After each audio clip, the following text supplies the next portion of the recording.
On today's Locked On Thunder podcast, we're going to dive into Darius Bazley breaking out against the Hornets. What does this mean moving forward? How sustainable is this for Darius Bazley and the Thunder? SGA continues to play at a star level. Pokusevski propaganda is running wild, rightfully so. And what can Lindy Waters and Vit Krejci be long term for the Thunder after this recent stretch? All that and more coming up on today's Locked On Thunder podcast on Locked On Podcast Network, your teams every day. You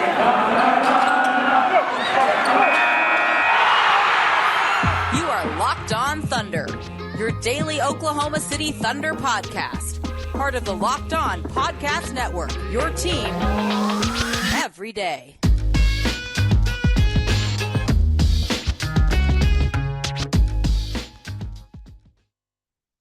Let's get it going on the Locked On Thunder podcast on the Locked On Podcast Network, your teams every day. I am your host, Rylan Stiles. You can follow me on Twitter at Rylan_Stiles. Follow the show on Twitter at LOThunderPod. Email the show, LOThunderPod@gmail.com. On today's show, we're going to dive into the Oklahoma City Thunder falling to the Hornets as Darius Bazley continues to break out. SGA is just unbelievable against the Hornets in this recent stretch since the All-Star break. Pokusevski provides a ton of flashes. Vit and Lindy Waters both are interesting candidates to look at moving forward for the Thunder. And what is the evaluation point right now for those two players? We'll talk about all of that and more. Loaded week of Locked On Thunder coming up for you today. We're going to recap that Hornets game on Wednesday. Richard Stayman joins the show to talk about the NCAA tournament and how that impacts the NBA draft. On Thursday, we're going to have a Spurs recap on Friday. We're going to grade your takes and have a mailbag episode, so send in your takes about the NBA, about the Thunder, and also your questions on Twitter at Rylan_Stiles to be featured on the show. On Saturday, we're going to have a Heat recap on Monday, a Magic recap Tuesday, Celtics recap Wednesday, another NBA draft special with Richard Stayman recapping the first weekend of the NCAA tournament. And then on Thursday, we're going to recap that Magic game, which is going to be so important for the Thunder in their whole tanking process. And then Friday, we'll have a stock watch and power ranking episode to kind of see where the Thunder are at for the final couple of weeks of the season as they start, kind of winding down the regular season in the NBA. So a lot to get to this week coming up here on Locked On Thunder. Make sure you subscribe across all platforms, including the platform of YouTube. That way you never miss an episode. And be sure to make us your first listen every single morning, every single day. We're here for you talking Thunder basketball. Just laid out our whole schedule for the next week, so make sure you tune back in for all of those episodes. But let's start with Darius Bazley. I think that Darius Bazley is the most important and the most kind of lead story from this recent stretch of games, especially against the Hornets. He scores 25 points, 4 rebounds, 4 assists, goes 4 for 9 from 3, 44%, 55% from the floor on 35 minutes.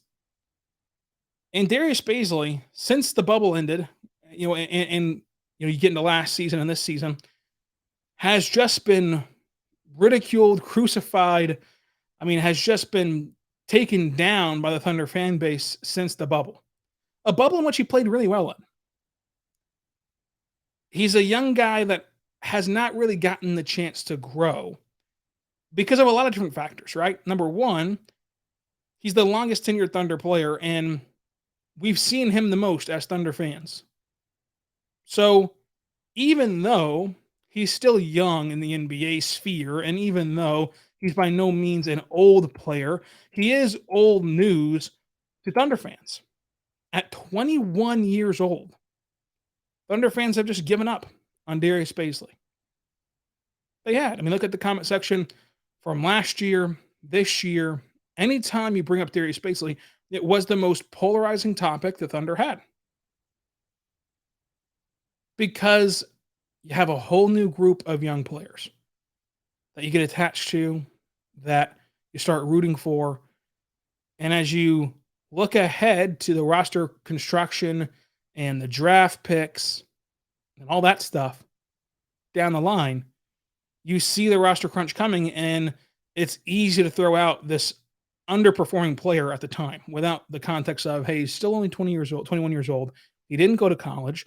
And until this stretch, he'd not been put in the proper spots to succeed. Now, I'll sit here all day long and call Mark an elite coach, and I think he's the best coach the Thunder have ever had, and I think that he'll prove that moving forward. A lot of people do not judge coaches until they get to the postseason, but if you watch him night in and night out, you see that the things he's doing and implementing are better than what the Thunder have ever had. Just does not have the record success yet because the rosters are totally different than what other coaches started out with the Thunder. But one shortcoming, or if you want to label it a different way, one kind of consequence of all of this has been Darius Bazley, and he suffered in a role that he's not meant for. He's not meant to stand in the corner and sit around. Now, we're never going to know the true answer. If you ask Mark, he's going to blame himself. If you ask Bazley, he'll blame himself. We're not going to know whose decision was it to sit in the corner for a lot of last season and a lot of this season. But you're seeing what I've been saying since before the bubble, whenever I took over this podcast in May of 2020, you're seeing it on display right now that Bazley, when he's aggressive, when he's going downhill, when he's cutting to the basket, when he's in the dunker spot, when he's playing more that small ball 5 type of role on both ends of the floor, he's a really good player because he's so athletic. He's not going to ever be a corner spot up shooter. That's all he does. That's never going to be his game. You cannot shoehorn him into being a corner spot up shooter. That's detrimental to his game.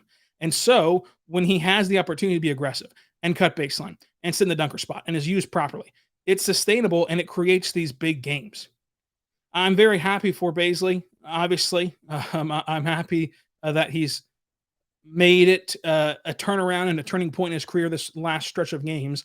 And obviously, as somebody who created the whole building block Bazley tagline, I'm happy for myself that he's turned it around and looks a lot better. But the big thing here is, while it's nice to have these flashy games and you score 25 points and had a great game against Memphis as well and yada, yada, yada, it's more important to look at how real is this versus, well, is this just a product of injured players and more usage and that type of, opponent, that type of thing. In this case scenario, I don't worry about it being a product of, hey, there's only SGA and Darius Bazley on the floor. Somebody has to score. Somebody has to take shots. Somebody has to do the workload. I don't view it that way. I view it more so as you're seeing a stylistic change in the way that Darius Bazley is playing and being used. And when he's playing and being used like this is the kind of player he is. And when you go back and look at all of his big games, they all look like this, no matter who's on the floor with him. When he has a big game, he's moving off ball. He's cutting. He's sitting in the dunker spot. He's being aggressive and being measured while being aggressive. That was one of the biggest points to me last night. 25 points, is on fire, is feeling it, just has that lob dunk from SGA, has these highlight, real plays, and yet he still stayed composed. He still passed the ball. He didn't just try to attack the rim on a swarming defense in the paint. He made the right decisions. He didn't do the whole isolation because I'm feeling it, I'm going to spin around in traffic and lose the ball. Last night, he had 2 turnovers. One was just a kind of airmailed pass that just got away from everybody because we were all everyone's moving and there's a lot of different moving parts in that. So I think that the most the best part about this for the Thunder and for Darius Bazley is, as Mark said after the game, this is sustainable. This is stuff you can duplicate. This isn't Bazley hitting 7 threes and just all of a sudden hitting from the corner, which he's not going to do consistently. He did hit 4 threes in this game, but again, this is not just a product of a circumstance. It's a product of a style that you want to continue, a style that you want him to be in. So I'm very happy for Darius Bazley. I think that this is legit. I think that this is it should be a wake-up call that everybody involved. Again, we're never going to know whose quote-unquote fault it is, but this is the way you play when you have Darius Bazley on the floor. And if you do that, you put him in a situation to succeed. And we'll see how long this lasts. We'll see what this means for the future. But this is yet another flash of why at 21 years old and as athletic as he is, you do not give up on Bazley because the defense has already come around. This year, that's been the most consistent part of his game, and arguably the only consistent part of his game is how good he is defensively. Now that he's in a position to succeed offensively, he becomes a complete player. And you just love to see that from Bazley. Coming up, we're going to talk about SGA and the rest of the Thunder team and this game against the Hornets. But first, I want to say right now, but good friends over at bet.com. BetOnline is where you want to be. It's that time of year again for college basketball. The tournament's in full swing. From the latest odds, contests, player props, betonline.net is your number one source for all your sports betting needs and info. BetOnline remains the best spot for all your sports scores, podcasts, and news this season.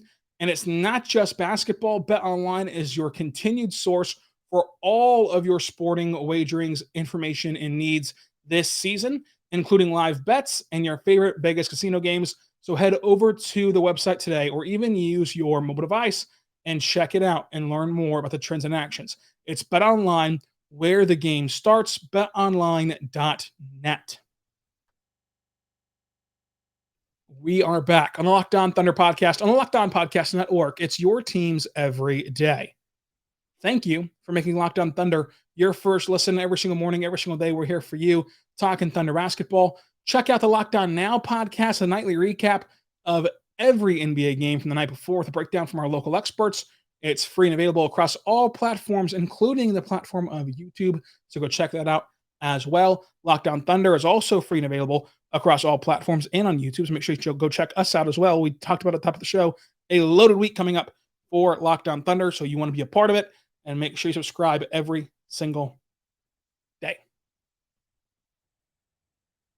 Let's dive in now to the rest of this game against the Hornets.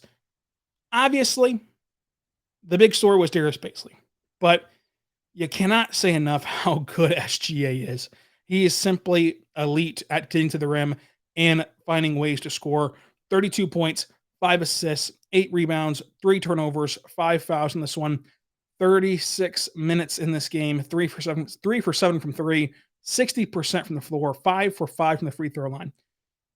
The fact that he is scoring at an efficient clip while being the only player you have to game plan for and you have to zone in on and you have to hone in on and you have to account for and respect, it's just jaw-dropping on what these numbers will look like as you put pieces around him who you can't sag off of.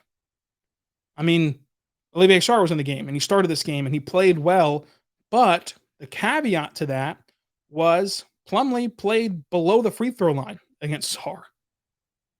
And for a guard in SGA, whose main source of points and main source of offense comes at the rim, when your center gets to play below the free throw line, that helps you combat scoring at the rim. If you just kind of put it blankly on paper. However, SGA is so good, even with you packing the paint, even with that slight advantage, SGA still scores at a high clip. He scores 32 points on 60% efficiency from the floor. And so it's not a knock on Sarr or Roby or Bazley or Poku or whoever is still healthy on this team, whoever's playing around SGA. It's just highlighting how good SGA is, that he can overcome any lineup. You throw out there any player, and he's going to be able to overcome it and score at will at the rim. I've said it before, and I'll say it again. I don't know how you stop him. I don't know how you stop SGA at the rim. Because if having the advantage of Olivier Sarr playing over 30 minutes in this game and starting the contest playing 32 minutes and going 0 for 1 from 3, if that advantage is not enough for you to combat SGA's rim scoring, and granted, the Hornets are not the longest, lengthiest team in the world.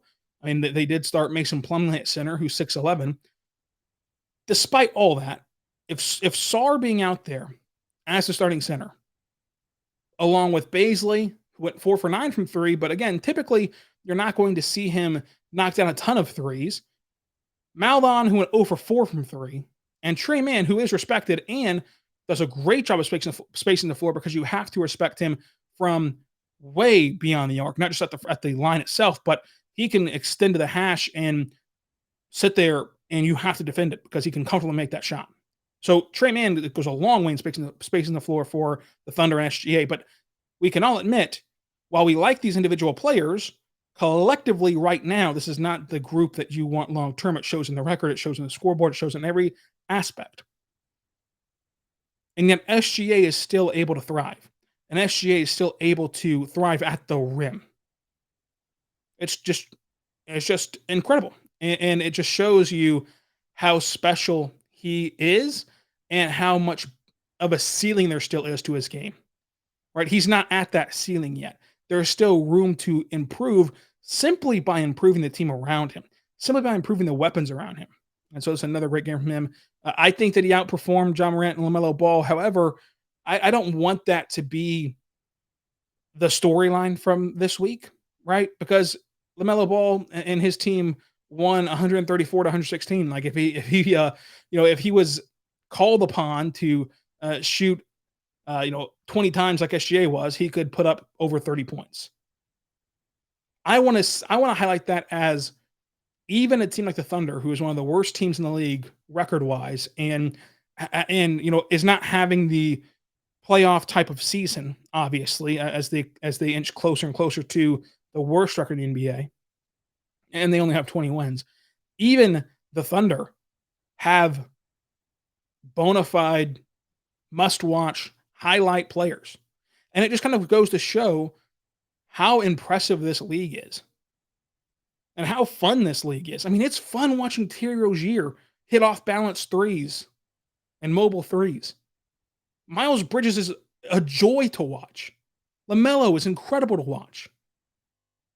And Terry Rozier, I mean, yes, he had that huge run in Boston where he got kind of the highlights, but he's not even brought up in the conversation of, young guards, or not young guards, but, top guards to watch or most fun players to watch. And he's extremely fun to watch.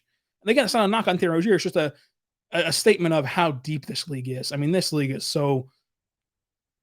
in such great hands, right? Because even whenever LeBron retires, whenever that may be, 2 years from now, 5 years from now, 20 years from now, whenever he's gone, and that's the best player in the league right now, but whenever he's gone, you still got Luka, you still got Ja, you still got SGA, LaMelo, you still got all these young players who are blossoming before our eyes. And every team in the NBA has a guy who you want to go out of your way to watch. Every team. And most teams have multiple. And that is extremely good for the health of the sport long term. I do want to talk about Lindy Waters. I do want to talk about Vic coming up on the Locked On Thunder podcast and how they kind of factor in to the Thunder long term.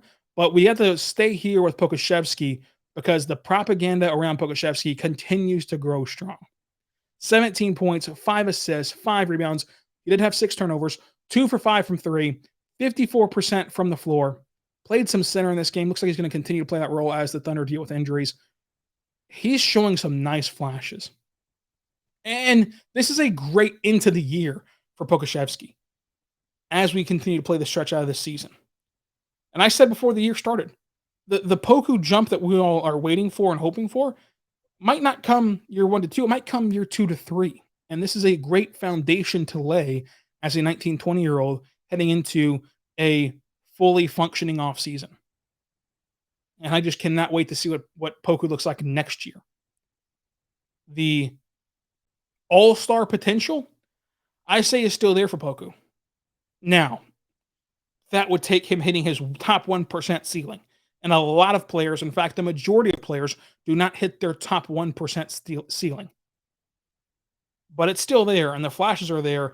And much like Bazley, circling back to that conversation, what's been impressive throughout this last 2 weeks for Poku is that while his success increases, his willingness to play within the system and within his role stays the same. He doesn't try to do too much.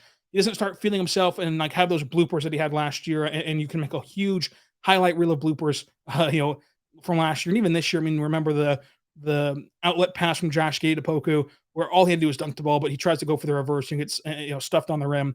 Those kind of things are happening less and less to Poku, and it's just showing his maturity, within the game and within the NBA. So it's great to see. But coming up, we'll talk Lindy Waters and Dick Critchie coming up. But first, I want to tell you right now, our good friends over at rockauto.com. Rockauto.com is a family-owned business serving you auto parts online for 20 years. That's right. 20 years ago, you probably couldn't even write an email properly.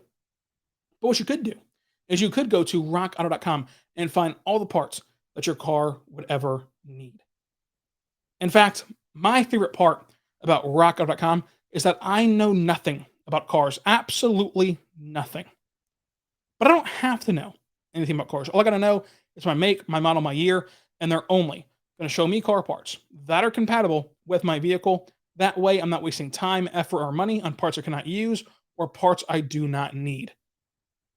And they're not going to upcharge me because they don't know that I'm a beginner. If you walk into an actual auto parts store, they're going to know right away that you are a beginning level person looking for car parts, not at rockauto.com, obviously, because rockauto.com will have you covered with everything you need. So go there right now, tell them that Locked On sent you, and they had you hear about this box, and they'll know what to do from there.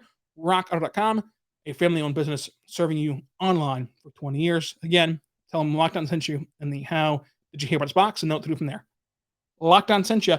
Rockauto.com, amazing selection, reliably low prices of the parts your car will ever need. Rockauto.com. We are back on the Locked On Thunder Podcast, on the Locked On Podcast Network, your teams every day. I am your host, Rylan Stiles. You can follow me on Twitter at Rylan_Stiles. For your next listen, go check out Locked On NBA. It's a podcast taking you around the NBA every single day, and you can get caught up in the association. Subscribe to Locked On Thunder wherever you get your podcast from. Let's wrap up the show here with Lindy Waters and Vit Critchie. Vit has a great game, 12 points, 2 assists, 3 rebounds, 4 for 6 from 3, 0 for 1 from inside the arc. He just needs his defense to come around. I'm still not sure what Vit is. Like, is he actually a piece moving forward? Is he somebody that the Thunder are going to keep around as this roster crunch continues to get more, reeled down the line of this rebuild? Maybe.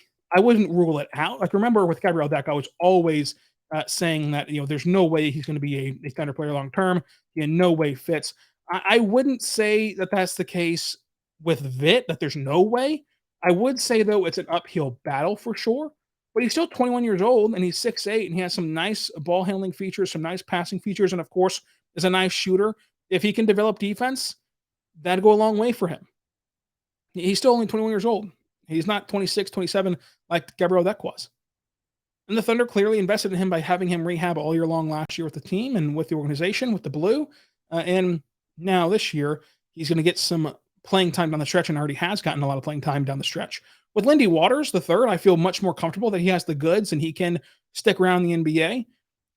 I think that he's shown a ton of potential as a three-point shooter. I think he's a nice off-ball player as well, with high awareness of how to relocate and find his spot and how to be poised enough to get those flybys on the pump fake and stand his ground whenever defense flies over him and reload and get the shot up and nail it.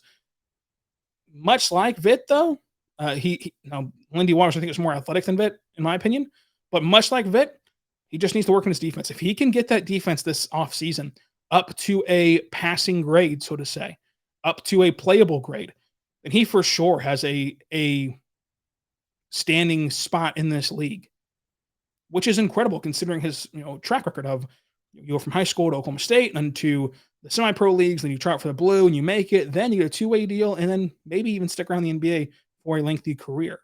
I think that it shows that the Thunder are invested in Lindy Waters by the fact that they gave him a 2-year, two-way deal and locking up one of those two-way spots on Lindy Waters.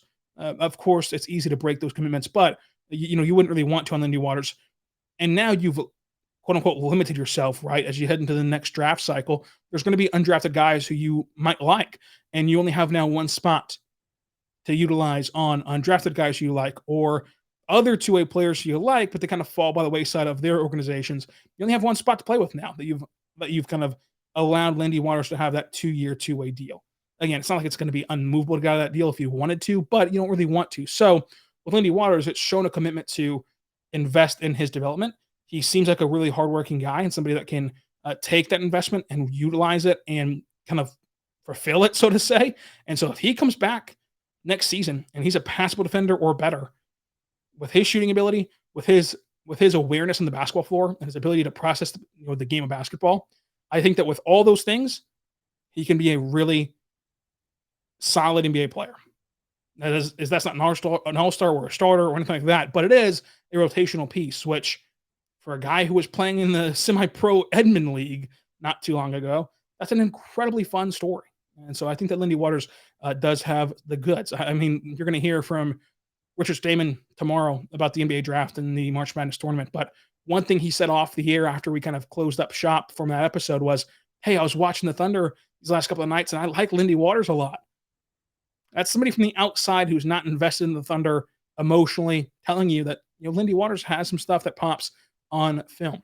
But the Thunder do fall to the Hornets. It was a simple game, really, when you get down to it.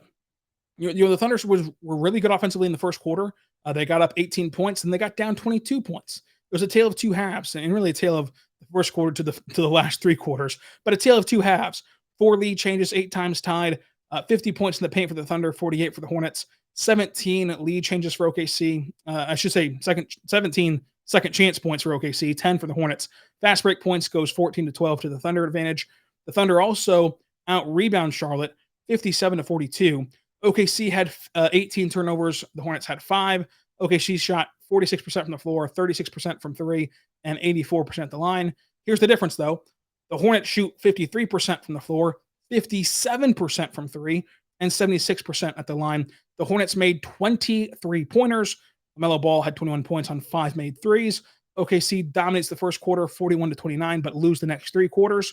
The Hornets score 27 points off of turnovers. OKC had 6 points. So whenever you make 23s in a game and you just dominate the turnover margin by that much, yeah, you're gonna win.